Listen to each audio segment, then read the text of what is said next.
नमस्कार मंडळी, श्री स्वामी समर्थ. मी प्रांजली. मी स्वरांजली. तर स्वागत आहे तुमचं आजच्या एका नवीन व्हिडिओमध्ये. आज मी चालली आहे माझ्या टाकळी गावामध्ये हनुमान दिंडी पायी सोहळ्याच्या प्रस्थानासाठी. तर चला आजच्या व्हिडिओला सुरुवात करूया. आणि हा छोटासा व्हिडिओ जर तुम्हाला आवडला तर व्हिडिओला लाईक करा, शेअर करा आणि चॅनलला सबस्क्राईब करायला विसरू नका. तर चला थोडाही वेळ न घालवता आजच्या व्हिडिओला सुरुवात करूया. तर आता आपण येऊन पोहोचलो आहोत टाकळी गावामध्ये.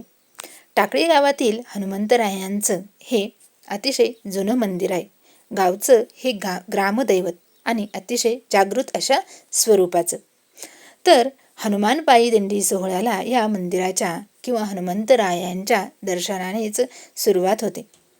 हनुमान पायी दिंडी सोहळ्याचा हा सुंदर असा रथ अतिशय सुंदर पद्धतीने हा सजवलेला आहे. या रथामध्येच असणारी ही छोटीशी पालखी. या पालखीमध्ये आपण चांदीच्या पादुका हनुमंतरायांची प्राणप्रतिष्ठा करून स्थापित करत असतो आणि त्यानंतरच आपल्या पालखीला किंवा ह्या पालखी सोहळ्याला ह्या दिंडीला सुरुवात होत असते. त्यानंतर या सोहळ्यामध्ये लाखो भाविक आबाल वृद्ध तरुणांपासून सगळेच लोक मोठ्या भक्तिभावानं सहभागी होतात. तर सुरुवातीला पादुका स्थापन करण्या अगोदर त्यांच्यावर विधिवत पूजा केली जाते. त्यांची विधिवत पूजा केली जाते. मंत्रोच्चाराच्या साह्यानं त्यांची प्राणप्रतिष्ठा केली जाते. आता आतमध्ये चाललेल्या सोहळ्याबरोबरच बाहेर या माता भगिनी कलश आणि तुळशी मातेची पूजा करून घेत आहेत. कारण पूजेनंतरच आपल्या सोहळ्याला सुरुवात होणार आहे. आणि त्यानंतर नामाच्या गजरात आजच्या पादुकांचं ही प्राणप्रतिष्ठा बोलते मी असं.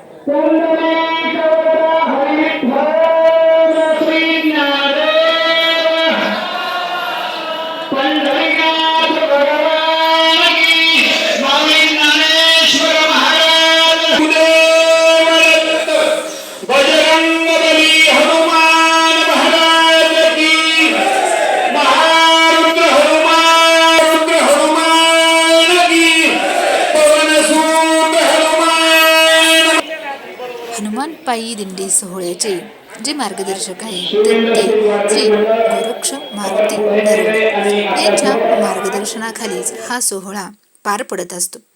आता हनुमंतरायांच्या ची प्राणप्रतिष्ठा करून ह्या पादुका आपण ह्या रथामध्ये प्रस्थापित करत असतो, स्थापन करत असतो.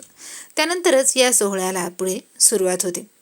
गावातील सर्व व्यक्तींच्या सहकार्याने, मान्यवरांच्या दिलेल्या सहकार्यामुळं हा दिंडी सोहळा अतिशय व्यवस्थितरित्या पार पडत असतो.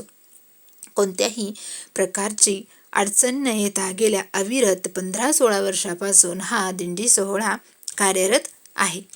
तर अशा या सोहळ्यामध्ये तुम्ही पण सहभागी व्हा आणि विठुरायाच्या दर्शनाचा लाभ घ्या. त्यानंतर पालखी या रथ सोहळ्यामध्ये आबालवृद्ध तरुण वर्ग मोठ्या प्रमाणात सहभागी होत असतो. तर अशा या छोट्याशा व्हिडिओमध्ये जर तुम्हाला आमचा गावचा हा सोहळा आवडत असेल तर व्हिडिओला लाईक करा, शेअर करा आणि चॅनलला सबस्क्राईब करायला विसरू नका. त्यानंतर सगळ्या गोष्टींची पूजा अर्चना झाली, रथाची पूजा झाली, पादुकांची पूजा झाली. त्यानंतर या सोहळ्याला सुरुवात झाली. इथं मी आणि माझ्या मुलीनं काय केलं तर विनेकर बाबांचं दर्शन घेतलं आणि पुढं या सोहळ्याला सुरुवात झाली. तर आमचा हा छोटासा व्हिडिओ जर तुम्हाला आवडला असेल तर व्हिडिओला लाईक करा, शेअर करा